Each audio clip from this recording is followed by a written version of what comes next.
ਮੇਰੇ ਕੋਲ ਸਕੂਲ ਦੀ ਵਰਦੀ ਆ ਸਵੈਟਰ ਤੱਕ ਨਹੀਂ ਸੀ ਹੁੰਦਾ ਤੇ ਨਾ ਹੀ ਪੈਰਾਂ ਦੇ ਵਿੱਚ ਮਾਪ ਦੀ ਜੁੱਤੀ ਹੁੰਦੀ ਸੀ। ਇੱਕ ਦਿਨ ਮੇਰੇ ਇੱਕ ਪੁਰਾਣੇ ਟੀਚਰ ਨੇ ਮੈਨੂੰ ਸੜਕ ਤੇ ਹੀ ਰੋਕ ਲਿਆ ਕਿ ਤੇਰੀ ਅੱਜ ਨਾ ਜੀਨ ਬਹੁਤ ਟਾਈਟ ਪਾਈ ਹੋਈ ਹੈ। ਮੈਨੂੰ ਤਾਂ ਲਾਣੀ ਵੀ ਔਖੀ ਹੋ ਜਾਣੀ ਹੈ। ਉਸ ਦੌਰਾਨ ਉਹਨੇ ਮੈਨੂੰ ਫਰਸ਼ ਤੇ ਲੰਮੇ ਪਾ ਲਿਆ ਤੇ ਮੈਨੂੰ ਚੁੰਮਣਾ ਚੱਟਣਾ ਸ਼ੁਰੂ ਕਰ ਦਿੱਤਾ। ਆਪਣੇ ਆਪ ਤੋਂ ਬੜੀ ਘृणा ਜੀ ਆ ਰਹੀ ਸੀ। ਜੀ ਕਰਦਾ ਸੀ ਕਿ ਆਪਣੇ ਆਪ ਨੂੰ ਨੋਚ ਲਵਾਂ, ਆਪਣਾ ਮਾਸ ਨੂੰ ਬੋਟੀ ਬੋਟੀ ਕਰਕੇ। ਸਤਿ ਸ਼੍ਰੀ ਅਕਾਲ ਦੋਸਤੋ, मैं आतमजीत कौर आतम ਅੱਜ आप सब ਦੇ ਸਾਹਮਣੇ ਅੰਮ੍ਰਿਤਸਰ ਤੋਂ ਰੂਬਰੂ ਹੋਈ ਹਾਂ। ਅੱਜ ਮੈਂ ਇੱਕ ਰਾਈਟਰ, ਮੋਟੀਵੇਸ਼ਨਲ ਸਪੀਕਰ ਹਾਂ, ਇੱਕ ਵਰਲਡ ਰਿਕਾਰਡ ਬਣਾ ਚੁੱਕੀ ਹਾਂ। ਪਰ ਇਹਨਾਂ ਸਾਰੇ ਤਮਗਿਆਂ ਦੇ ਪਿੱਛੇ ਮੇਰੀ ਇੱਕ ਬਹੁਤ ਹੀ ਦਰਦ ਭਰੀ ਕਹਾਣੀ ਹੈ। ਇਸ ਦਰਦ ਭਰੀ ਕਹਾਣੀ ਨੂੰ ਮੈਂ ਅੱਜ ਆਪ ਸਭ ਦੇ ਸਾਹਮਣੇ ਲੈ ਕੇ ਆਈ ਹਾਂ। ਉਮੀਦ ਕਰਦੀ ਹਾਂ ਇਸ ਦੇ ਅੰਤ ਵਿੱਚ ਤੁਹਾਨੂੰ ਜ਼ਰੂਰ ਹੀ ਕੁਝ ਨਾ ਕੁਝ ਸਿੱਖਣ ਨੂੰ ਮਿਲੇਗਾ। ਗੱਲ ਉਸ ਸਮੇਂ ਦੀ ਹੈ ਜਦ ਮੈਂ 9 ਸਾਲ ਦੀ ਸੀ। ਸਮਾਂ ਬਹੁਤ ਸੋਹਣਾ ਚੱਲ ਰਿਹਾ ਸੀ, ਘਰ ਦਾ ਗੁਜ਼ਾਰਾ ਵੀ ਬੜਾ ਸੋਹਣਾ ਚੱਲ ਰਿਹਾ ਸੀ। ਅਚਾਨਕ ਮੇਰੇ ਪਾਪਾ ਦੀ ਸਰਕਾਰੀ ਨੌਕਰੀ ਉਹਨਾਂ ਦੇ ਹੱਥੋਂ ਖੁੱਸ ਗਈ। ਪਾਪਾ ਨੇ ਬਹੁਤ ਵਾਰ ਕਾਰਨ ਪੁੱਛਿਆ ਡਿਪਾਰਟਮੈਂਟ ਤੋਂ, ਪਰ ਉਸ ਕਾਰਨ ਦਾ ਨਹੀਂ ਪਤਾ ਲੱਗ ਸਕਿਆ। ਮੈਨੂੰ ਇੱਕ ਬਹੁਤ ਵਧੀਆ ਸਕੂਲ ਦੇ ਵਿੱਚੋਂ ਕੱਢ ਕੇ ਸਰਕਾਰੀ ਸਕੂਲ ਦੇ ਵਿੱਚ ਪਾ ਦਿੱਤਾ ਗਿਆ। ਅਸੀਂ ਇੰਨੇ ਆਉਤਰ ਹੋ ਚੁੱਕੇ ਸੀ ਕਿ ਫੀਸ ਵੀ ਨਹੀਂ ਸੀ ਦੇ ਪਾ ਰਹੇ। ਮੈਂ ਅਕਸਰ ਅਧਿਆਪਕਾਂ ਦੇ ਕੋਲੋਂ ਉਹਨਾਂ ਦੇ ਸਪੈਸੀਮਨ ਬੁੱਕਸ ਲੈ ਕੇ ਪੜ੍ਹਦੀ ਹੁੰਦੀ ਸੀ। ਮੇਰੇ ਕੋਲ ਸਕੂਲ ਦੀ ਵਰਦੀ ਆ ਸਵੈਟਰ ਤੱਕ ਨਹੀਂ ਸੀ ਹੁੰਦਾ ਤੇ ਨਾ ਹੀ ਪੈਰਾਂ ਦੇ ਵਿੱਚ ਮਾਪ ਦੀ ਜੁੱਤੀ ਹੁੰਦੀ ਸੀ। ਉਧਰ ਕੋਰਟ ਦੇ ਵਿੱਚ ਕੇਸ ਚੱਲ ਰਿਹਾ ਸੀ ਤੇ ਸਾਡੇ ਦਿਨ ਹੋਰ ਬੱਤਰ ਹੁੰਦੇ ਜਾ ਰਹੇ ਸੀ, ਕਿਉਂਕਿ ਕੋਰਟਾਂ ਕਚਹਿਰੀਆਂ ਦੇ ਫੀਸਾਂ ਸਾਡੇ ਹੱਥੋਂ ਵੱਸੋਂ ਬਾਹਰ ਹੋ ਰਹੀਆਂ ਸੀ। ਸਾਡੇ ਕੋਲ ਤਾਂ ਰੋਟੀ ਵੀ ਪੂਰੀ ਖਾਣ ਨੂੰ ਨਹੀਂ ਸੀ ਪੈ ਰਹੀ। ਅਚਾਨਕ 16-17 ਸਾਲ ਬਾਅਦ ਸਾਨੂੰ ਇਸ ਤਰ੍ਹਾਂ ਲੱਗਾ ਕਿ ਹੁਣ ਸਾਡਾ ਸਮਾਂ ਪਲਟ ਗਿਆ ਹੈ। ਸਾਡੀ ਪ੍ਰੀਖਿਆ ਦੀ ਘੜੀ ਜਿਵੇਂ ਖਤਮ ਹੋ ਗਈ ਹੋਵੇ। ਪਾਪਾ ਦੀ ਨੌਕਰੀ ਵਾਪਸ ਆ ਗਈ ਸੀ ਤੇ 16-17 ਸਾਲ ਦੇ ਜਿਹੜੇ ਪੈਸੇ ਸੀ ਉਹ ਵੀ ਨਾਲ ਆਏ ਸੀ। ਇਸ ਤਰ੍ਹਾਂ ਦਾ ਸਮਾਂ ਲੱਗ ਰਿਹਾ ਸੀ ਕਿ ਖੁਸ਼ੀਆਂ ਖੁਦ ਸਾਡੇ ਨੇੜੇ ਹੋ ਕੇ ਟੁਕੀਆਂ ਨੇ। ਗੁਰੂ ਨਾਨਕ ਪਾਤਸ਼ਾਹ ਨੇ ਸਾਡੇ ਉੱਤੇ ਜਿਵੇਂ ਮਿਹਰ ਕੀਤੀ ਹੋਵੇ। ਪਰ ਸਮਾਂ ਕਹਿੰਦੇ ਹਲੇ ਹੋਰ ਪ੍ਰੀਖਿਆ ਲੈਣ ਦੀ ਕਾਲ 'ਚ ਬੈਠਾ ਹੋਇਆ ਸੀ। ਮੰਮਾ ਨੂੰ ਇੱਕ ਦਿਨ ਅਚਾਨਕ ਛਾਤੀ ਦੇ ਵਿੱਚ ਬਹੁਤ ਜ਼ੋਰ ਦੀ ਚੀਸ ਉੱਠੀ। ਇਸ ਚੀਸ ਨੇ ਸਾਡੀਆਂ ਵੀ ਚੀਸਾਂ ਕਢਾ ਦਿੱਤੀਆਂ। ਟੈਸਟ ਕਰਵਾਉਣ ਤੇ ਪਤਾ ਲੱਗਾ ਕਿ ਉਹਨਾਂ ਨੂੰ ਕੈਂਸਰ ਸੀ, ਉਹ ਵੀ ਆਖਰੀ ਸਟੇਜ ਦਾ। ਪਰਿਵਾਰ ਦੀ ਹਾਲਤ ਕੁਝ ਇਸ ਤਰ੍ਹਾਂ ਸੀ ਕਿ ਸਮਝ ਨਹੀਂ ਸੀ ਆ ਰਿਹਾ ਕਿ ਹੁਣ ਆਉਣ ਵਾਲੇ ਸਮੇਂ ਨੇ ਕੀ ਨਵੇਂ ਰੰਗ ਦਿਖਾਣੇ ਨੇ। ਕਹਿੰਦੇ ਨੇ ਕਿ ਜਿਵੇਂ ਮਾਂ ਧੀ ਦੀ ਤੇ ਧੀ ਮਾਂ ਦੀ ਦੋਸਤ ਹੁੰਦੀ ਹੈ। ਮੈਨੂੰ ਜਿਵੇਂ ਆਪਣਾ ਕੋਈ ਸਾਥੀ ਆਪਣੇ ਜਿੰਦ ਨਾਲ ਖੁੱਸਦਾ ਹੋਇਆ ਨਜ਼ਰ ਆ ਰਿਹਾ ਸੀ। ਉਹ ਮਾਂ ਖੁੱਸਦੀ ਨਜ਼ਰ ਆ ਰਹੀ ਸੀ ਜਿਹੜੀ ਹਰ ਵੇਲੇ ਮੈਨੂੰ ਆਪਣੇ ਗਲ ਦੇ ਨਾਲ ਲਾ ਕੇ ਰੱਖਦੀ ਸੀ। ਸਾਡੇ ਕੋਲ ਪੈਸੇ ਤਾਂ ਹੈ ਸੀ, ਸਾਡੇ ਕੋਲ ਹੁਣ ਹਰ ਸੁੱਖ ਸੁਵਿਧਾ ਉਪਲਬਧ ਸੀ, ਪਰ ਜਿਵੇਂ ਸਾਡੇ ਹੱਥ ਹੱਲੇ ਵੀ ਬੱਝੇ ਹੋਏ ਸੀ। ਅਸੀਂ ਇੰਨੇ ਕੁ ਮਜਬੂਰ ਹੋ ਗਏ ਸੀ ਕਿ ਅਸੀਂ ਆਪਣੀ ਮਾਂ ਨੂੰ ਬਚਾਉਣ ਦੇ ਲਈ ਜੋ ਵੀ ਹਿੱਲੇ ਵਸੀਲੇ ਕਰ ਰਹੇ ਸੀ ਉਹ ਸਾਰੇ ਹੀ ਫੇਲ ਹੋ ਰਹੇ ਸਨ। ਅਖੀਰਲੇ ਸਮੇਂ ਦੇ ਵਿੱਚ 1 ਮਹੀਨਾ ਪਹਿਲਾਂ ਉਹ ਆਪਣੀ ਯਾਦਾਸ਼ਤ ਗਵਾ ਚੁੱਕੇ। ਮੈਨੂੰ ਤਾਂ ਜਿਵੇਂ ਉਹ ਸਿਆਣਦੇ ਹੀ ਨਹੀਂ ਸਨ। ਅਚਾਨਕ ਉਹਨਾਂ ਨੂੰ ਦੀਵਾਰ ਦੇ ਵਿੱਚੋਂ ਸਿਰਫ ਪਾਪਾ ਹੀ ਨਜ਼ਰ ਆਉਂਦੇ ਸਨ। ਮੈਨੂੰ ਤਾਂ ਉਹ ਬਿਲਕੁਲ ਲਾਗੇ ਵੀ ਨਹੀਂ ਸੀ ਆਉਂਦੇ ਰਹੇ। ਕਹਿੰਦੇ ਸੀ ਮੈਨੂੰ ਇਹ ਛੂਏ ਨਾ, ਇਹ ਪਤਾ ਨਹੀਂ ਕੌਣ ਹੈ। ਮੇਰੇ ਲਈ ਇਹ ਦੁੱਖ ਬਹੁਤ ਜ਼ਿਆਦਾ ਅਸਹਿ ਸੀ ਕਿ ਮੈਂ ਆਪਣੀ ਮਾਂ ਨੂੰ ਹੀ ਨਹੀਂ ਛੂ ਸਕਦੀ। ਇਹ ਮਾਂ ਮੈਨੂੰ ਕਿਉਂ ਨਹੀਂ ਪਹਿਚਾਨ ਰਹੀ। ਮੇਰੀ ਹਾਲਤ ਬਹੁਤ ਜ਼ਿਆਦਾ ਖਰਾਬ ਸੀ, ਮੈਨੂੰ ਕੁਝ ਨਹੀਂ ਸੀ ਸਮਝ ਆ ਰਿਹਾ। ਪਰ ਇਹ ਸਭ ਦੇ ਬਾਵਜੂਦ ਵੀ ਮੈਂ ਆਪਣੀ ਮਾਂ ਦੀ ਉਸ ਆਖਰੀ ਮਹੀਨੇ ਵਿੱਚ ਉਸ ਦੀ ਮਾਂ ਬਣ ਕੇ ਉਸ ਨੂੰ ਪਾਲਿਆ। ਠੀਕ 1 ਮਹੀਨੇ ਬਾਅਦ ਉਹਨਾਂ ਦੀ ਸੁੱਤੇ ਪਿਆਂ ਹੀ ਮੇਰੀ ਗੋਦੀ ਦੇ ਵਿੱਚ ਮੌਤ ਹੋ ਗਈ। ਮੈਨੂੰ ਕੁਝ ਨਹੀਂ ਪਤਾ ਚੱਲਿਆ। ਏਦਾਂ ਲੱਗ ਰਿਹਾ ਸੀ ਕਿ ਮੇਰਾ ਸੰਸਾਰ ਤੇ ਕੋਈ ਵੀ ਨਹੀਂ ਰਿਹਾ। ਆਉਣ ਵਾਲਾ ਸਮਾਂ ਇਸ ਤੋਂ ਜ਼ਿਆਦਾ ਭਿਆਨਕ ਸੀ, ਇਸ ਗੱਲ ਦਾ ਸਾਨੂੰ ਅੰਦੇਸ਼ਾ ਹੋ ਚੁੱਕਿਆ ਸੀ। ਪਰ ਸ਼ਾਇਦ ਵਕਤ ਨੇ ਤਾਂ ਕੋਈ ਹੋਰ ਰੰਗ ਦਿਖਾਣੇ ਸੀ। ਉਹ ਤਾਂ ਹਲੇ ਹੋਰ ਕੋਈ ਪ੍ਰੀਖਿਆ ਤੇ ਬੈਠਾ ਹੋਇਆ ਸੀ। MSc ਮੈਥ ਦੇ ਐਗਜ਼ਾਮ ਦੇਣ ਤੋਂ ਬਾਅਦ ਮੇਰਾ ਕਾਲਜ ਆਲਮੋਸਟ ਫਿਨਿਸ਼ ਹੋ ਚੁੱਕਿਆ ਸੀ। ਮੈਂ ਅਕਸਰ ਫਿਰ ਵੀ ਕਾਲਜ ਜਾਇਆ ਕਰਦੀ ਸੀ ਕਿਉਂਕਿ ਮੇਰਾ ਭਰਾ ਵੀ ਸੇਮ ਕਾਲਜ ਦੇ ਵਿੱਚ ਪੜ੍ਹ ਰਿਹਾ ਸੀ। ਮੈਨੂੰ ਉਹਦੀਆਂ ਮੁਸ਼ਕਲਾਂ ਹੱਲ ਕਰਨ ਦੇ ਲਈ ਉੱਥੇ ਜਾਣਾ ਪੈਂਦਾ ਸੀ। ਇੱਕ ਦਿਨ ਮੇਰੇ ਇੱਕ ਪੁਰਾਣੇ ਟੀਚਰ ਨੇ ਮੈਨੂੰ ਸੜਕ ਤੇ ਹੀ ਰੋਕ ਲਿਆ, ਸੜਕ ਤੇ ਨਾਲ ਤੁਰਨਾ ਸ਼ੁਰੂ ਕਰ ਦਿੱਤਾ ਤੇ ਅਜੀਬ ਜਿਹੀਆਂ ਗੱਲਾਂ ਸ਼ੁਰੂ ਕਰ ਦਿੱਤੀਆਂ। ਪਹਿਲਾਂ ਤਾਂ ਮੈਂ ਉਸੇ ਗੱਲ ਨੂੰ ਸਮਝ ਨਹੀਂ ਪਾਈ। ਫਿਰ ਉਹਨਾਂ ਨੇ ਕਹਿਣਾ ਸ਼ੁਰੂ ਕੀਤਾ ਕਿ ਤੇਰੀ ਅੱਜ ਨਾ ਜੀਨ ਬਹੁਤ ਟਾਈਟ ਪਾਈ ਹੋਈ ਹੈ। ਮੈਨੂੰ ਤਾਂ ਲਾਣੀ ਵੀ ਔਖੀ ਹੋ ਜਾਣੀ ਹੈ। ਤੂੰ ਏਦਾਂ ਕਰੀ, ਤੂੰ ਕਿਸੇ ਦਿਨ ਨਾ ਮੇਰੇ ਘਰ ਆਈ, ਉਹ ਵੀ ਸੂਟ ਪਾ ਕੇ। ਮੈਂ ਤੈਨੂੰ ਦੱਸਾਂਗਾ ਕਿ ਜ਼ਿੰਦਗੀ ਕੀ ਹੁੰਦੀ ਹੈ। ਜ਼ਿੰਦਗੀ ਤੇ ਤੈਨੂੰ ਵੱਖਰੇ ਵੱਖਰੇ ਰੰਗ ਦਿਖਾਵਾਂਗਾ। ਤੈਨੂੰ ਮਾਂ ਦੀ ਕਮੀ ਦਾ ਪਤਾ ਵੀ ਨਹੀਂ ਲੱਗੇਗਾ। ਤੂੰ ਉਸ ਮਾਂ ਨੂੰ ਭੁੱਲ ਜਾਏਂਗੀ। ਇਸ ਜ਼ਿੰਦਗੀ ਨੂੰ ਜਿਉਣ ਦੇ ਪਿੱਛੇ ਮੇਰੇ ਅੱਗੇ ਤਰਲੇ ਕੱਢੇਂਗੀ, ਗਿੜਗੜਾਏਂਗੀ। ਤੂੰ ਆਈ ਜ਼ਰੂਰ, ਮੈਂ ਤੈਨੂੰ ਜ਼ਰੂਰ ਦੱਸਾਂਗਾ। ਉਸ ਪ੍ਰੋਫੈਸਰ ਦੀ ਗੱਲ ਸੁਣ ਕੇ ਮੈਂ ਜਿਵੇਂ ਸੁੰਨ ਜੀ ਹੋ ਗਈ ਸੀ ਕਿ ਇਹ ਅਚਾਨਕ ਕੀ ਹੋ ਗਿਆ। ਮੇਰੀ ਹਾਲਤ ਉਸ ਸਮੇਂ ਏਦਾਂ ਦੀ ਸੀ ਕਿ ਮੈਂ ਖੜੀ ਪਸੀਨੋ ਪਸੀਨੀ ਹੋ ਗਈ। ਜਿਵੇਂ ਤਿਵੇਂ ਕਰਕੇ ਮੈਂ ਘਰ ਪਹੁੰਚੀ। ਇੱਕ ਵਾਰੀ ਤਾਂ ਪਾਪਾ ਤੇ ਭਰਾ ਨੂੰ ਦੱਸਣ ਦੀ ਹਿੰਮਤ ਕੀਤੀ, ਪਰ ਇਹ ਸੋਚ ਕੇ ਚੁੱਪ ਕਰ ਗਈ ਕਿ ਜਦੋਂ ਕਿਸੇ ਕੁੜੀ ਦੇ ਨਾਲ ਏਦਾਂ ਦੀ ਗਲਤ ਹਰਕਤ ਹੁੰਦੀ ਹੈ ਤਾਂ ਅਕਸਰ ਕੁੜੀ ਦਾ ਹੀ ਕਸੂਰ ਕੱਢਿਆ ਜਾਂਦਾ ਹੈ, ਕੁੜੀ ਨੂੰ ਹੀ ਗਲਤ ਠਹਿਰਾਇਆ ਜਾਂਦਾ ਹੈ ਤੇ ਉਹਨੂੰ ਘਰ ਬਿਠਾ ਕੇ ਉਹਨਾਂ ਵਿਆਹ ਕਰ ਦੇਣ ਬਾਰੇ ਸੋਚੀ ਜਾਂਦੀ ਹੈ। ਪਰ ਮੈਂ ਆਪਣੀ ਪੜ੍ਹਾਈ ਨਹੀਂ ਸੀ ਛੱਡਣਾ ਚਾਹੁੰਦੀ, ਆਪ ਇੰਡੀਪੈਂਡੈਂਟ ਹੋਣਾ ਚਾਹੁੰਦੀ ਸੀ। ਸੋ ਇਸ ਜਿਵੇਂ ਤਿਵੇਂ ਕਰਕੇ ਮੈਂ ਸਾਰੇ ਦੁੱਖ ਨੂੰ ਆਪਣੇ ਅੰਦਰ ਸਮੋ ਲਿਆ ਤੇ ਆਪ ਅੱਗੇ ਵਧਣਾ ਹੀ ਠੀਕ ਸਮਝਿਆ। ਪਰ ਇਸ ਦਰਦ ਨੇ ਮੇਰਾ ਪਿੱਛਾ ਨਾ ਛੱਡਿਆ। ਮੈਂ ਦਿਨ ਰਾਤ ਇਸੇ ਚੀਜ਼ ਬਾਰੇ ਸੋਚਦੀ ਰਹੀ ਕਿ ਸਰ ਨੇ ਆਖਰ ਮੇਰੇ ਨਾਲ ਇਸ ਤਰ੍ਹਾਂ ਕੀਤਾ ਹੀ ਕਿਉਂ। ਕਿ ਉਹਨਾਂ ਨੇ ਮੇਰੀ ਫੀਸ ਇਸੇ ਕਰਕੇ ਮਾਫ ਕਰਵਾਈ ਸੀ ਕਿ ਉਹ ਮੇਰੇ ਕੋਲੋਂ ਕੁਝ ਏਦਾਂ ਦੀ ਡਿਮਾਂਡ ਚਾਹੁੰਦੇ ਸੀ, ਜਾਂ ਫਿਰ ਮੈਂ ਇੰਨੀ ਸੋਹਣੀ ਸੀ, ਜਾਂ ਫਿਰ ਮੈਂ ਲੋੜ ਨਾਲੋਂ ਜ਼ਿਆਦਾ ਉਸ ਇਨਸਾਨ ਨੂੰ ਇੱਜ਼ਤ ਦੇ ਦਿੱਤੀ ਸੀ ਕਿਉਂਕਿ ਉਹਨੇ ਮੇਰੀ ਫੀਸ ਮਾਫ ਕਰਵਾਈ ਸੀ। ਮੈਨੂੰ ਕੁਝ ਵੀ ਸਮਝ ਨਹੀਂ ਸੀ ਆ ਰਿਹਾ। ਪਰ ਮੈਂ ਜੌਬ ਲੱਭਣ ਦੀ ਕੋਸ਼ਿਸ਼ ਸ਼ੁਰੂ ਕਰ ਦਿੱਤੀ ਤੇ ਨਾਲ ਆਪਣੇ ਪਾਪਾ ਨੂੰ ਬੀਐਡ ਕਰਵਾਉਣ ਵਾਸਤੇ ਕਹਿ ਦਿੱਤਾ। ਇਹ ਸਭ ਦੇ ਚਲਦੇ ਚਲਦੇ ਮੈਂ ਜੌਬ ਲੱਭਣ ਦੇ ਲਈ ਥਾਂ ਭਟਕਣਾ ਸ਼ੁਰੂ ਕਰ ਦਿੱਤਾ। ਜਗ੍ਹਾ ਜਗ੍ਹਾ ਤੇ ਰਿਜ਼ਿਊਮੇ ਦੇਣੇ ਸ਼ੁਰੂ ਕੀਤੇ। ਅੰਮ੍ਰਿਤਸਰ, ਜੰਡਿਆਲਾ ਗੁਰੂ, ਤਰਨ ਤਾਰਨ, ਨਾ ਜਾਣੇ ਕਿਹੜੇ ਕਿਹੜੇ ਸ਼ਹਿਰ ਤੱਕ ਮੈਂ ਜੌਬ ਲੱਭਣ ਵਾਸਤੇ ਗਈ। ਇੱਕ ਦਿਨ ਮੈਨੂੰ ਮੀਡੀਆ ਦੇ ਵਿੱਚ ਜੌਬ ਮਿਲੀ। ਸ਼ੁਰੂਆਤੀ ਸਮੇਂ ਦੇ ਵਿੱਚ ਸਾਰਾ ਕੁਝ ਠੀਕ ਰਿਹਾ। ਡਾਇਰੈਕਟਰ, ਕੈਮਰਾਮੈਨ, ਰਿਪੋਰਟਰ ਸਾਰੇ ਇਸ ਤਰ੍ਹਾਂ ਰਿਐਕਟ ਕਰ ਰਹੇ ਸਨ ਜਿਵੇਂ ਬਹੁਤ ਹੀ ਮਦਦਗਾਰ ਹੋਣ। ਕੋਈ ਵੀ ਛੋਟੀ ਗੱਲ ਪੁੱਛਾਂ, ਠੀਕ ਹੈ ਮੈਡਮ ਜੀ, ਏਦਾਂ ਕਰ ਲਓ ਮੈਡਮ ਜੀ, ਇਸ ਤਰੀਕੇ ਨਾਲ ਕਰ ਲਓ ਜੀ। ਇੰਨੀ ਇੱਜ਼ਤ ਦੇ ਰਹੇ ਸਨ, ਏਦਾਂ ਲੱਗ ਰਿਹਾ ਸੀ ਕਿ ਮੈਂ ਬਹੁਤ ਸੋਹਣੀ ਜਗ੍ਹਾ ਤੇ ਆ ਗਈ ਹਾਂ। ਪਰ ਇੱਕ ਦਿਨ ਮੈਂ ਆਫਿਸ ਵਿੱਚ ਇਕੱਲੀ ਸੀ ਤੇ ਸਿਰਫ ਕੈਮਰਾਮੈਨ ਕੋਲ ਸੀ। ਕੈਮਰਾਮੈਨ ਨੇ ਜਿਵੇਂ ਤਿਵੇਂ ਹਿਆ ਕਰਕੇ ਮੈਨੂੰ ਆਪਣੀਆਂ ਬਾਹਾਂ ਦੇ ਵਿੱਚ ਸਮਾ ਲਿਆ। ਇੱਕ ਵੇਲੇ ਤਾਂ ਮੈਂ ਸੁੰਨ ਹੋ ਗਈ। ਮੈਨੂੰ ਕੁਝ ਵੀ ਸਮਝ ਨਹੀਂ ਸੀ ਆ ਰਿਹਾ ਕਿ ਮੇਰੇ ਨਾਲ ਹੋ ਕੀ ਰਿਹਾ ਹੈ।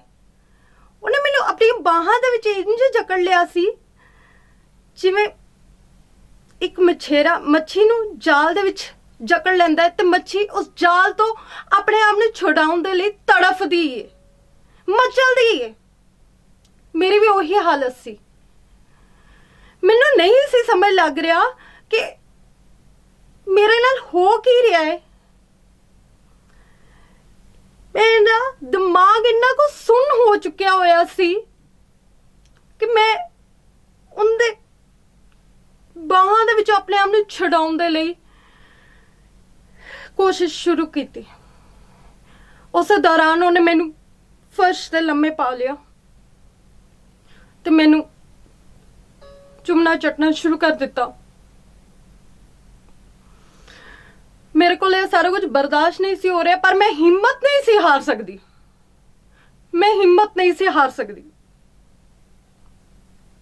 ਮੈਂ ਉਹਨੂੰ ਆਪਣੇ ਤੋਂ ਦੂਰ ਧੱਕਣ ਦੀ ਕੋਸ਼ਿਸ਼ ਕਰ ਰਹੀ ਸੀ। ਫਿਰ ਮੈਂ ਉਹਦੇ ਇੱਕ ਮੋਢੇ ਦੇ ਉੱਤੇ ਵਾਰ ਕੀਤਾ ਆਪਣੇ ਦੰਦਾਂ ਨਾਲ, ਬਹੁਤ ਜ਼ੋਰ ਦੀ ਉਹਨੂੰ ਦੰਦੀ ਵੱਢੀ ਤਾਂ ਕਿ ਮੈਂ ਉਹਦੇ ਤੋਂ ਆਪਣਾ ਪਿੱਛਾ ਛੁਡਾ ਸਕਾਂ। ਉਹ ਮੇਰੀ ਕੋਸ਼ਿਸ਼ ਕਾਮਯਾਬ ਹੋ ਗਈ। ਮੇਰੀ ਦੰਦੀ ਵੱਢਣ ਤੇ ਉਹਦੀਆਂ ਚੀਕਾਂ ਨਿਕਲ ਗਈਆਂ ਤੇ ਉਹਦਾ ਹੱਥ ਇੱਕ ਮੇਰੇ ਤੋਂ ਛੁੱਟ ਗਿਆ। ਮੈਂ ਦਰਵਾਜ਼ਾ ਖੋਲ ਕੇ ਉਸ ਆਫਿਸ ਦੇ ਵਿੱਚੋਂ ਭੱਜ ਗਈ। ਮੇਰੀ ਕਿਸਮਤ ਚੰਗੀ ਸੀ ਕਿ ਮੈਂ ਉੱਥੋਂ ਨਿਕਲ ਗਈ। ਇਸ ਹਾਦਸੇ ਨੇ ਮੈਨੂੰ ਬਹੁਤ ਜ਼ਿਆਦਾ ਝੰਜੋੜ ਦਿੱਤਾ ਸੀ। ਘਰ ਪਹੁੰਚੀ, ਆਪਣੇ ਆਪ ਤੋਂ ਬੜੀ ਘृणा ਜੀ ਆ ਰਹੀ ਸੀ। ਜੀ ਕਰਦਾ ਸੀ ਕਿ ਆਪਣੇ ਆਪ ਨੂੰ ਨੋਚ ਲਵਾਂ, ਆਪਣਾ ਮਾਸ ਨੂੰ ਬੋਟੀ ਬੋਟੀ ਕਰਕੇ। ਮਤਲਬ ਉਹਨੇ ਇੰਨੇ ਗੰਦੇ ਤਰੀਕੇ ਨਾਲ ਮੈਨੂੰ, ਮੇਰਾ ਦਿਮਾਗ ਸੁੰਨ ਸੀ, ਮੇਰੀ ਅੱਖਾਂ ਦੇ ਵਿੱਚ ਅਥਰੂਆਂ ਦੀ ਲੜੀ ਰੁਕ ਹੀ ਨਹੀਂ ਸੀ ਰਹੀ। ਮੈਂ ਆਪਣਾ ਆਪ ਦੇ ਵਿੱਚ ਇਹੀ ਸੋਚੀ ਜਾ ਰਹੀ ਸੀ ਕਿ ਮੈਂ ਉਹਦੇ ਖਿਲਾਫ ਕੋਈ ਐਕਸ਼ਨ ਕਿਉਂ ਨਹੀਂ ਲਿਆ। ਤੇ ਨਾਲ ਹੀ ਇੱਕ ਡਰ ਮਨ ਦੇ ਵਿੱਚ ਵਸਿਆ ਹੋਇਆ ਸੀ। ਅਕਸਰ ਅਖਬਾਰਾਂ 'ਚ ਪੜ੍ਹਦੀ ਸੀ ਕਿ ਜਿਹੜੀਆਂ ਕੁੜੀਆਂ ਏਦਾਂ ਦੇ ਮੁੰਡਿਆਂ ਅੱਗੋਂ ਬੋਲਦੀਆਂ ਨੇ, ਐਕਸ਼ਨ ਲੈਂਦੀਆਂ ਨੇ, ਇਹੋ ਜਿਹੇ ਲੋਕ ਜਿਹੜੇ ਮੀਡੀਆ ਵਾਲੇ, ਕੈਮਰਾਮੈਨ ਜਾਂ ਡਾਇਰੈਕਟਰ, ਏਦਾਂ ਦੇ ਇਹ ਲੋਕ ਅਕਸਰ ਪਰਿਵਾਰਾਂ ਤੱਕ ਨੂੰ ਨਹੀਂ ਬਖਸ਼ਦੇ, ਪਰਿਵਾਰਾਂ ਨੂੰ ਵੀ ਨੁਕਸਾਨ ਪਹੁੰਚਾਉਂਦੇ ਨੇ। ਮੈਨੂੰ ਵੀ ਬਸ ਇਹੀ ਡਰ ਖਾਈ ਜਾ ਰਿਹਾ ਸੀ ਕਿ ਜੇ ਮੈਂ ਇਹਦੇ ਖਿਲਾਫ ਕੋਈ ਪੁਲਿਸ ਐਕਸ਼ਨ ਲਿਆ ਜਾਂ ਕੋਈ ਕੰਪਲੇਂਟ ਕੀਤੀ ਤੇ ਕਿਤੇ ਮੇਰੇ ਪਰਿਵਾਰ ਨੂੰ ਨੁਕਸਾਨ ਨਾ ਪਹੁੰਚਾਏ, ਕਿਤੇ ਮੈਨੂੰ ਮੇਰੀ ਇੱਜ਼ਤ ਤੋਂ ਵਾਂਝਾ ਨਾ ਹੋਣਾ ਪਏ। ਮੈਨੂੰ ਮੇਰੀ ਇੱਜ਼ਤ ਖੋਣ ਦਾ ਡਰ ਲੱਗ ਰਿਹਾ ਸੀ। ਜਿਵੇਂ ਕਿ ਮਜਬੂਰੀ ਸੀ ਮੇਰੀ ਚੁੱਪ ਰਹਿਣ ਦੀ, ਪਰ ਦਿਲ 'ਚ ਕਿਤੇ ਨਾ ਕਿਤੇ ਗੁੱਸਾ ਵੀ ਸੀ। ਮੈਂ ਉਹਨੂੰ ਸਬਕ ਸਿਖਾਉਣਾ ਚਾਹੁੰਦੀ ਸੀ ਕਿ ਅੱਜ ਤੋਂ ਬਾਅਦ ਉਹ ਕਿਸੇ ਹੋਰ ਕੁੜੀ ਨਾਲ ਅਜਿਹੀ ਹਰਕਤ ਕਰ ਨਾ ਸਕੇ। ਕੈਮਰਾਮੈਨ ਦੇ ਇਸ ਹਾਦਸੇ ਤੋਂ ਬਾਅਦ ਮੈਂ ਆਪਣੇ ਆਪ ਨੂੰ ਸੰਭਾਲਿਆ, ਕਿਉਂਕਿ ਮੈਂ ਅੱਗੇ ਵਧਣਾ ਚਾਹੁੰਦੀ ਸੀ। ਡਿਪਰੈਸ਼ਨ ਦਾ ਸ਼ਿਕਾਰ ਤਾਂ ਮੈਂ ਹੋ ਹੀ ਚੁੱਕੀ ਸੀ, ਪਰ ਕਿਸੇ ਨਾ ਕਿਸੇ ਤਰੀਕੇ ਇਸ ਹਾਲਾਤਾਂ ਦੇ ਵਿੱਚੋਂ ਬਾਹਰ ਆਉਣਾ ਬੜਾ ਜ਼ਰੂਰੀ ਸੀ। ਹਾਲਾਂਕਿ ਮੈਨੂੰ ਨੌਕਰੀ ਨਹੀਂ ਸੀ ਮਿਲੀ, ਪਰ ਮੈਂ ਆਪਣੀ ਤਲਾਸ਼ ਜਾਰੀ ਰੱਖੀ। ਇੱਕ ਦਿਨ ਅਚਾਨਕ ਮੈਂ ਪੁਲ ਤੋਂ ਲੰਘ ਰਹੀ ਸੀ ਤੇ ਥੱਲੇ ਲਾਈਨਾਂ ਤੇ ਕੁਝ ਛੋਟੇ ਛੋਟੇ ਬੱਚੇ ਦੇਖੇ। ਉਹ ਛੋਟੇ ਛੋਟੇ ਬੱਚੇ ਲਾਈਨਾਂ ਤੇ ਡਿੱਗੀ ਹੋਈ ਕੋਈ ਪਾਣੀ ਦੀ ਬੋਤਲ ਨੂੰ ਚੁੱਕਿਆ ਤੇ ਕੋਈ ਬੱਚਾ ਉੱਥੇ ਇੱਕ ਰੈਪ ਦੇ ਵਿੱਚ ਡਿੱਗੀ ਹੋਈ ਰੋਟੀ ਨੂੰ ਚੁੱਕ ਕੇ ਆਪਣੀ ਮਾਂ ਨੂੰ ਆ ਕੇ ਖੁਸ਼ੀ ਨਾਲ ਦੱਸਿਆ। ਉਹਨਾਂ ਦੇ ਚਿਹਰੇ ਤੇ ਅਜਿਹੀ ਖੁਸ਼ੀ ਦੇਖ ਕੇ ਮੇਰੀ ਅੱਖਾਂ ਦੇ ਸਾਹਮਣੇ ਮੇਰੀ ਜ਼ਿੰਦਗੀ ਰਿਵਾਈਂਡ ਹੋਣੀ ਸ਼ੁਰੂ ਹੋ ਗਈ। ਏਦਾਂ ਲੱਗਣ ਲੱਗਾ ਕਿ ਆਤਮ, ਤੇਰੀ ਜ਼ਿੰਦਗੀ 'ਚ ਤਾਂ ਇੰਨੇ ਸੰਘਰਸ਼ ਨਹੀਂ ਆਏ। ਉਹ ਦੇਖ, ਉਹ ਅਸਲ ਬਾਦਸ਼ਾਹ ਨੇ ਜਿਨ੍ਹਾਂ ਦੇ ਸਿਰ ਤੇ ਛੱਤ ਵੀ ਨਹੀਂ, 2 ਵਕਤ ਦੀ ਖਾਣ ਨੂੰ ਚੱਜ ਦੀ ਰੋਟੀ ਵੀ ਨਹੀਂ, ਪਾਣੀ ਵੀ ਨਹੀਂ, ਤੇ ਤੂੰ ਕਹਿੰਨੀ ਹੈ ਕਿ ਤੇਰੀ ਜ਼ਿੰਦਗੀ ਸੰਘਰਸ਼ ਭਰੀ ਹੈ। ਤੂੰ ਹੀ ਸਾਰੀਆਂ ਮੁਸੀਬਤਾਂ ਆਪਣੀ ਜ਼ਿੰਦਗੀ ਦੇਖੀਆਂ। ਉੱਠ ਆਤਮ, ਇੱਕ ਵਾਰ ਫੇਰ ਉੱਠ ਤੇ ਚੱਲ ਜ਼ਿੰਦਗੀ ਦਾ ਅਸਲ ਰੰਗ ਦੇਖ। ਦੇਖ ਰੱਬ ਕਿੱਥੇ ਵਸਦਾ ਹੈ। ਮੈਂ ਉਹਨਾਂ ਬੱਚਿਆਂ ਦੇ ਕੋਲ ਪਹੁੰਚੀ। ਉਸੇ ਵਕਤ ਮੇਰੇ ਦਿਮਾਗ ਦੇ ਵਿੱਚ ਇੱਕ ਆਈਡੀਆ ਆਇਆ ਤੇ ਮੈਂ ਉਹਨਾਂ ਬੱਚਿਆਂ ਨੂੰ ਉੱਥੇ ਪੜ੍ਹਾਉਣ ਦੀ ਗੱਲ ਸ਼ੁਰੂ ਕਰ ਦਿੱਤੀ, ਕਿਉਂਕਿ ਮੈਂ ਆਪਣੇ ਆਪ ਨੂੰ ਉਸ ਹਾਦਸੇ ਤੋਂ ਬਾਹਰ ਕੱਢਣਾ ਚਾਹੁੰਦੀ ਸੀ, ਨਾ ਕਿ ਡਿਪਰੈਸ਼ਨ ਦਾ ਸ਼ਿਕਾਰ ਰਹਿ ਕੇ ਆਪਣੇ ਆਪ ਨੂੰ ਖਤਮ ਕਰਨਾ ਚਾਹੁੰਦੀ ਸੀ। ਤੇ ਮੈਨੂੰ ਇਹ ਬੱਚੇ ਇੱਕ ਨਵੀਂ ਕਿਰਨ ਦੀ ਤਰ੍ਹਾਂ ਨਜ਼ਰ ਆਏ। ਆਪਣੀ ਜੌਬ ਦੀ ਤਲਾਸ਼ ਮੈਂ ਦਿਨ ਦੇ ਸਮੇਂ ਜਾਰੀ ਰੱਖੀ ਤੇ ਸ਼ਾਮ ਨੂੰ 2 ਘੰਟੇ ਇਹਨਾਂ ਬੱਚਿਆਂ ਨੂੰ ਪੜ੍ਹਾਉਣਾ ਸ਼ੁਰੂ ਕੀਤਾ। ਹਾਲੇ ਸਿਰਫ ਕੁਝ ਦਿਨ ਹੀ ਲੰਘੇ ਸਨ ਕਿ ਉੱਥੇ ਇੱਕ ਬੰਦੇ ਨੇ ਆਣਾ ਸ਼ੁਰੂ ਕਰ ਦਿੱਤਾ। ਸਾਨੂੰ ਏਦਾਂ ਲੱਗ ਰਿਹਾ ਸੀ ਕਿ ਸਾਡੀਆਂ ਬਾਹਾਂ ਵੱਧ ਰਹੀਆਂ ਨੇ, ਸਾਡੇ ਨਾਲ ਲੋਕ ਜੁੜਨਾ ਸ਼ੁਰੂ ਹੋ ਰਹੇ ਨੇ ਸਾਡੀ ਮਦਦ ਲਈ। ਪਰ 10-12 ਦਿਨ ਤੋਂ ਬਾਅਦ ਉਸ ਬੰਦੇ ਨੇ ਅਜਿਹੀ ਹਰਕਤ ਕਰ ਦਿੱਤੀ ਕਿ ਮੈਨੂੰ ਇਸ ਤਰ੍ਹਾਂ ਲੱਗਾ ਕਿ ਨਹੀਂ, ਹੁਣ ਬਸ ਹੋਰ ਨਹੀਂ। ਉਸ ਬੰਦੇ ਨੇ ਮੈਨੂੰ ਉਸ ਦਿਨ ਦੀ ਕਲਾਸ ਖਤਮ ਕਰਨ ਤੋਂ ਬਾਅਦ ਆਪਣੇ 4 ਕਦਮ ਵਧਾਏ ਤਾਂ ਕਿ ਉਹ ਮੈਨੂੰ ਆਪਣੀਆਂ ਬਾਹਾਂ ਵਿੱਚ ਸਮਾ ਸਕੇ। ਮੇਰੇ ਅੱਖਾਂ ਸਾਹਮਣੇ ਉਹੀ ਦਿਨ ਫਿਰ ਘੁੰਮਣ ਲੱਗਾ। ਉਹਨੇ 4 ਕਦਮ ਵਧਾਏ ਤੇ ਮੈਂ ਉਹਨੇ ਹੀ ਕਦਮ ਪਿੱਛੇ ਖਿੱਚ ਲਏ ਤੇ ਉਹਨੂੰ ਇੱਕ ਕਰਾਰਾ ਜਵਾਬ ਦਿੱਤਾ ਕਿ ਜੇ ਉਹ ਆਪਣੀਆਂ ਹਰਕਤਾਂ ਤੋਂ ਬਾਜ ਨਾ ਆਇਆ ਤੇ ਉਸ ਨਾਲ ਬਹੁਤ ਮਾੜਾ ਹੋਏਗਾ। ਪਰ ਸ਼ਾਇਦ ਹਾਲੇ ਉਸ ਨੂੰ ਮੇਰੀ ਇਹ ਗੱਲ ਸਮਝ ਨਹੀਂ ਸੀ ਆਈ। ਬੱਚੇ ਹਾਲੇ ਸ਼ਾਇਦ ਬਹੁਤੀ ਦੂਰ ਨਹੀਂ ਸੀ ਗਏ। ਮੈਂ ਬੱਚਿਆਂ ਨੂੰ ਆਵਾਜ਼ ਲਗਾ ਲਈ। ਉਹ ਬੱਚਿਆਂ ਨੇ ਉਸ ਬੰਦੇ ਨੂੰ ਚਾਰੇ ਪਾਸਿਓਂ ਘੇਰ ਲਿਆ। ਬਸ ਫਿਰ ਕੀ ਸੀ, ਮੈਂ ਉਹਨਾਂ ਨੂੰ ਗੱਲ ਦੱਸੀ ਤੇ ਉਹਨਾਂ ਬੱਚਿਆਂ ਨੇ ਆਪਣੀ ਇੱਕ ਇੱਕ ਚੱਪਲ ਉਤਾਰ ਲਈ। ਹਲੇ ਚੱਪਲ ਉਹ ਮਾਰਨ ਹੀ ਲੱਗੇ ਸਨ ਕਿ ਉਸ ਬੰਦੇ ਨੇ ਉੱਥੋਂ ਭੱਜਣਾ ਹੀ ਠੀਕ ਸਮਝਿਆ। ਉਹ ਬੰਦਾ ਉੱਥੋਂ ਹਮੇਸ਼ਾ ਲਈ ਭੱਜ ਗਿਆ, ਦੁਬਾਰਾ ਉੱਥੇ ਕਦੀ ਨਜ਼ਰ ਨਹੀਂ ਆਇਆ। ਉਸ ਦਿਨ ਮੇਰੇ ਇਹ ਐਕਸ਼ਨ ਲੈਣ ਤੋਂ ਬਾਅਦ ਮੈਨੂੰ ਬੜਾ ਹੀ ਵਧੀਆ ਲੱਗ ਰਿਹਾ ਸੀ। ਮੇਰੇ ਅੰਦਰ ਇੱਕ ਨਵੀਂ ਹਿੰਮਤ ਜਿਹੀ ਜਾਗ ਪਈ ਸੀ। ਮੇਰੇ ਅੰਦਰ ਇੱਕ ਏਦਾਂ ਦੀ ਉਮੀਦ ਜਾਗ ਪਈ ਸੀ ਕਿ ਹਾਂ, ਮੈਂ ਵੀ ਇਸ ਬੇਇਨਸਾਫੀ ਦੇ ਖਿਲਾਫ ਖੜੀ ਹੋ ਸਕਦੀ ਹਾਂ, ਇਹਨਾਂ ਨੂੰ ਕਰਾਰਾ ਜਵਾਬ ਦੇ ਸਕਦੀ ਹਾਂ। ਉਸ ਦਿਨ ਉਹਨਾਂ ਛੋਟੇ ਛੋਟੇ ਬੱਚਿਆਂ ਦੀ ਮਦਦ ਦੇ ਨਾਲ ਉਸ ਬੰਦੇ ਨੂੰ ਉਸ ਦੇ ਹਰਕਤ ਦਾ ਕਰਾਰਾ ਜਵਾਬ ਦੇਣ ਤੋਂ ਬਾਅਦ ਜਦ ਮੈਂ ਘਰ ਆਈ, ਕਵਿਤਾ ਲਿਖੀ। ਉਹ ਕਵਿਤਾ ਜੋਸ਼ ਭਰੀ ਠਾਠਾ ਮਾਰਦੀ ਪਈ ਸੀ। ਤੇ ਫਿਰ ਕਵਿਤਾਵਾਂ ਦਾ ਅਜਿਹਾ ਹੜ ਆਇਆ ਕਿ ਅੱਜ ਮੇਰਾ ਨਾਮ world book of records London ਦੇ ਵਿੱਚ ਦਰਜ ਹੋ ਚੁੱਕਿਆ ਹੈ। ਇਸੇ ਦੌਰਾਨ ਮੈਨੂੰ ਇੱਕ ਬਹੁਤ ਹੀ ਵਧੀਆ ਤੇ ਵੱਡੇ ਸਕੂਲ ਦੇ ਵਿੱਚ ਨੌਕਰੀ ਮਿਲ ਗਈ। ਮੈਂ ਆਪਣੇ ਪੈਰਾਂ ਤੇ ਸਟੈਂਡ ਹੋ ਗਈ। ਅੱਜ ਮੈਂ ਕਿਸੇ ਦੀ ਮੁਹਤਾਜ ਨਹੀਂ। ਅਜਿਹੀ ਕੁੜੀ ਜਿਨੇ ਬਚਪਨ ਦੇ ਵਿੱਚ ਆਪਣੀਆਂ ਮੁਸ਼ਕਲਾਂ ਦੇ ਨਾਲ ਪੜ੍ਹਾਈ ਨੂੰ ਜਾਰੀ ਰੱਖਿਆ, ਜਿਸ ਦੇ ਕੋਲ ਸਵੈਟਰ ਨਹੀਂ ਸੀ ਹੁੰਦਾ, ਪੈਰਾਂ ਦੇ ਵਿੱਚ ਮਾਪ ਦੀ ਜੁੱਤੀ ਨਹੀਂ ਸੀ ਹੁੰਦੀ ਤੇ ਕਿਤਾਬਾਂ ਵੀ ਟੀਚਰਾਂ ਦੇ ਕੋਲੋਂ ਲੈ ਲੈ ਕੇ ਇਹ ਪੜ੍ਹਦੀ ਸੀ, ਅੱਜ ਇੱਕ ਅਜਿਹੇ ਮੁਕਾਮ ਤੇ ਖੜੀ ਹੈ ਕਿ ਦੂਸਰੇ ਬੱਚਿਆਂ ਨੂੰ ਪੜ੍ਹਾਉਣ ਦੇ ਲਈ ਕਾਬਲ ਬਣ ਚੁੱਕੀ ਹੈ। ਅਜਿਹੀ ਕੁੜੀ ਜਿਹਨੂੰ ਦੁਨੀਆ ਨੇ ਹਿਊਮਿਲੇਟ ਕੀਤਾ, ਅੱਜ ਉਹ ਦੂਜੀਆਂ ਕੁੜੀਆਂ ਦੇ ਲਈ ਇੱਕ ਪ੍ਰੇਰਨਾਦਾਇਕ ਸਰੋਤ ਬਣ ਗਈ ਹੈ। ਉਹਨਾਂ ਨੂੰ ਮੋਟੀਵੇਟ ਕਰਦੀ ਹੈ ਤੇ ਉਹਨਾਂ ਨੂੰ ਦੱਸਦੀ ਹੈ ਕਿ ਗਲਤ ਦੇ ਖਿਲਾਫ ਕਿੱਦਾਂ ਆਵਾਜ਼ ਚੁੱਕਣੀ। ਮੈਂ ਪਹਿਲੀ ਵਾਰੀ 'ਚ ਤਾਂ ਆਪਣੀ ਆਵਾਜ਼ ਨਹੀਂ ਸੀ ਚੁੱਕ ਸਕੀ, ਡਰ ਗਈ ਸੀ, ਡਿਪਰੈਸ਼ਨ 'ਚ ਚਲੀ ਗਈ ਸੀ, ਆਪਣੇ ਆਪ ਨੂੰ ਸੁਸਾਈਡ ਕਰਨ ਬਾਰੇ ਵੀ ਸੋਚੀ। ਪਰ ਮੈਂ ਅੱਜ ਵੀ ਕੁੜੀਆਂ ਨੂੰ ਅਪੀਲ ਕਰਦੀ ਹਾਂ ਕਿ ਜੇ ਤੁਸੀਂ ਇੰਡੀਪੈਂਡੈਂਟ ਬਣਨ ਦੀ ਸੋਚ ਰੱਖਦੇ ਹੋ ਤਾਂ ਆਪਣੇ ਮਨ ਨੂੰ ਕਠੋਰ ਬਣਾ ਲਓ। ਆਪਣੇ ਮਨ ਨੂੰ ਇੰਨਾ ਕੁ ਪੱਕਾ ਕਰ ਲਓ ਕਿ ਅਜਿਹੀ ਗੰਦੀ ਸੋਚ ਵਾਲੇ ਲੋਕਾਂ ਦੇ ਇੱਕ ਗੰਦੀ ਹਰਕਤ ਦੀ ਵਜ੍ਹਾ ਨਾਲ ਤੁਸੀਂ ਆਪਣੇ ਕਦਮਾਂ ਨੂੰ ਪਿੱਛੇ ਨਹੀਂ ਖਿੱਚੋਗੇ, ਆਪਣੇ ਕਦਮਾਂ ਨੂੰ ਅੱਗੇ ਵਧਣਾ ਜਾਰੀ ਰੱਖੋਗੇ ਤੇ ਆਪਣੀ ਮੰਜ਼ਿਲ ਨੂੰ ਪਾਓਗੇ। ਮੈਂ ਉਹਨਾਂ ਮਾਪਿਆਂ ਨੂੰ ਵੀ ਅਪੀਲ ਕਰਨਾ ਚਾਹਨੀ ਆ ਜਿਹੜੇ ਆਪਣੀਆਂ ਕੁੜੀਆਂ ਨੂੰ ਪੜ੍ਹਾਉਂਦੇ ਲਿਖਾਉਂਦੇ ਹਨ ਤੇ ਵਰਕ ਫੀਲਡ ਵਿੱਚ ਕੰਮ ਕਰਨ ਲਈ ਭੇਜਦੇ ਹਨ। ਪਲੀਜ਼ ਆਪਣੀ ਪਰਵਰਿਸ਼ ਦੇ ਉੱਤੇ ਯਕੀਨ ਰੱਖੋ। ਜਦ ਵੀ ਕਿਸੇ ਕੁੜੀ ਦੇ ਨਾਲ ਬਾਹਰ ਇਦਾਂ ਦੀ ਹਰਕਤ ਹੁੰਦੀ ਹੈ ਤੇ ਜੇ ਉਹ ਘਰ ਆ ਕੇ ਤੁਹਾਨੂੰ ਦੱਸਦੀ ਹੈ ਤਾਂ ਉਸ ਨੂੰ ਡਰਾਂ ਦੀ ਬਜਾਏ ਉਸ ਨੂੰ ਹਿੰਮਤ ਦਿਓ, ਨਾ ਕਿ ਉਸ ਦਾ ਵਿਆਹ ਕਰਨਾ ਹੀ ਇੱਕ ਹੱਲ ਸਮਝੋ। ਮੈਂ ਤੁਹਾਨੂੰ ਸਾਰਿਆਂ ਨੂੰ ਇਹੀ ਅਪੀਲ ਕਰਦੀ ਹਾਂ, ਅਜਿਹੇ ਸਮਾਂ ਜਦ ਵੀ ਤੁਹਾਡੇ ਉੱਤੇ ਬੀਤੇ, ਡਰਨਾ ਨਹੀਂ, ਘਬਰਾਣਾ ਨਹੀਂ, ਬਲਕਿ ਹੌਸਲੇ ਦੇ ਨਾਲ ਅੱਗੇ ਵਧਣਾ ਹੈ ਤੇ ਇਸ ਗਲਤ ਸੋਚ ਨੂੰ ਕਰਾਰਾ ਜਵਾਬ ਦੇਣਾ ਹੈ, ਨਾ ਕਿ ਇਹ ਅਜਿਹੀ ਗੰਦੀ ਸੋਚ ਵਾਲੇ ਲੋਕਾਂ ਦੀ ਖਾਤਰ ਆਪ ਡਿਪਰੈਸ਼ਨ 'ਚ ਜਾ ਕੇ ਆਪ ਸੁਸਾਈਡ ਕਰਕੇ ਇੰਨਾ ਗੰਦੀ ਸੋਚ ਵਾਲੇ ਲੋਕਾਂ ਨੂੰ ਜਿਤਾਣਾ ਨਹੀਂ।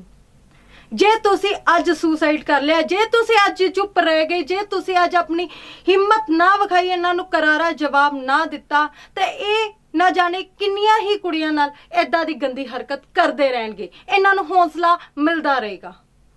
ਅੱਜ ਲੋੜ ਹੈ ਸਾਨੂੰ ਆਪਣੇ ਆਪ ਦੇ ਲਈ ਉੱਠਣ ਦੀ, ਨਾ ਕਿ ਅਸੀਂ ਇਸ ਗੱਲ ਦੇ ਇੰਤਜ਼ਾਰ 'ਚ ਰਹੀਏ ਕਿ ਕੋਈ ਸਾਡੇ ਕੋਲ ਆਏਗਾ ਤੇ ਸਾਡੀ ਇਸ ਹਾਲ ਦੇ ਵਿੱਚ ਮਦਦ ਕਰੇਗਾ। ਅਸੀਂ ਉਸ ਗੁਰੂ ਦਸ਼ਮੇਸ਼ ਪਿਤਾ ਦੇ ਬੱਚੇ ਆ ਜਿਨ੍ਹਾਂ ਨੇ ਆਪਣੀ ਸਾਰੀ ਕੌਮ ਵਾਰ ਦਿੱਤੀ। ਅਜਿਹੀ ਹਿੰਮਤ ਨਹੀਂ ਮੈਨੂੰ ਵੀ ਹੌਸਲਾ ਦਿੱਤਾ ਕਿ ਮੈਂ ਅੰਮ੍ਰਿਤ ਛਕ ਕੇ ਉਸ ਗੁਰੂ ਦੀ ਸਿੰਘ ਸਜਾਂ ਤੇ ਅਜਿਹੀ ਲੋਕਾਂ ਨੂੰ ਸਬਕ ਸਿਖਾਵਾਂ ਕਿ ਤੁਹਾਡੀ ਇਸ ਗੰਦੀ ਸੋਚ ਦੀ ਵਜ੍ਹਾ ਨਾਲ ਅੱਜ ਕੁੜੀਆਂ ਅੱਗੇ ਆਣੋਂ ਵੀ ਡਰਦੀਆਂ ਨੇ, ਪਰ ਨਹੀਂ, ਅਸੀਂ ਡਰਨਾ ਨਹੀਂ। ਅਸੀਂ ਹਿੰਮਤ ਨਾਲ ਇਹਨਾਂ ਦਾ ਜਵਾਬ ਦੇਣਾ ਹੈ। ਅਸੀਂ ਉਸ ਗੁਰੂ ਦੇ ਸਿੰਘ ਬਣ ਕੇ ਇਹਨਾਂ ਨੂੰ ਚੰਗੀ ਤਰ੍ਹਾਂ ਜਵਾਬ ਦੇਣਾ ਹੈ ਕਿ ਜੇ ਤੁਸੀਂ ਆਪਣੀਆਂ ਹਰਕਤਾਂ ਤੋਂ ਬਾਜ ਨਾ ਆਏ ਤੇ ਅਸੀਂ ਆਪਣੀ ਇੱਜ਼ਤ ਦੀ ਰਾਖੀ ਤਾਂ ਆਪ ਕਰ ਹੀ ਸਕਦੇ ਹਾਂ, ਅਸੀਂ ਬਾਕੀਆਂ ਨੂੰ ਵੀ ਬਚਾ ਸਕਦੇ ਹਾਂ। ਜੇ ਅਸੀਂ ਇਸੇ ਤਰ੍ਹਾਂ ਹੀ ਨਿਡਰਤਾ ਦੇ ਨਾਲ ਇਹਨਾਂ ਲੋਕਾਂ ਦੀ ਸੋਚ ਨੂੰ ਕਰਾਰਾ ਜਵਾਬ ਦੇਵਾਂਗੇ ਤਾਂ ਹੀ ਅਸੀਂ ਇੱਕ ਚੰਗਾ ਸਮਾਜ ਤੇ ਚੰਗੀ ਸੋਚ ਦੀ ਸਿਰਜਣਾ ਕਰ ਸਕਦੇ ਹਾਂ। ਸਤਿ ਸ੍ਰੀ ਅਕਾਲ। ਜੇ ਤੁਹਾਨੂੰ ਮੇਰੀ ਇਸ ਕਹਾਣੀ ਤੋਂ ਕੁਝ ਸਿੱਖਣ ਨੂੰ ਮਿਲਿਆ ਹੈ, ਤੁਹਾਨੂੰ ਕਿਸ ਤਰ੍ਹਾਂ ਦੀ ਲੱਗੀ ਹੈ, ਥੱਲੇ ਕਮੈਂਟ ਕਰਕੇ ਜ਼ਰੂਰ ਦੱਸਣਾ। ਤੇ ਜੋਸ਼ ਭਰੀਆਂ ਹੋਰ ਅਜਿਹੀਆਂ ਹੀ ਸੱਚੀਆਂ ਕਹਾਣੀਆਂ ਨੂੰ ਦੇਖਣ ਲਈ ਜੋਸ਼ ਟਾਕਸ ਨੂੰ ਲਾਈਕ, ਕਮੈਂਟ ਤੇ ਸਬਸਕ੍ਰਾਈਬ ਕਰਨਾ ਨਾ ਭੁੱਲਣਾ।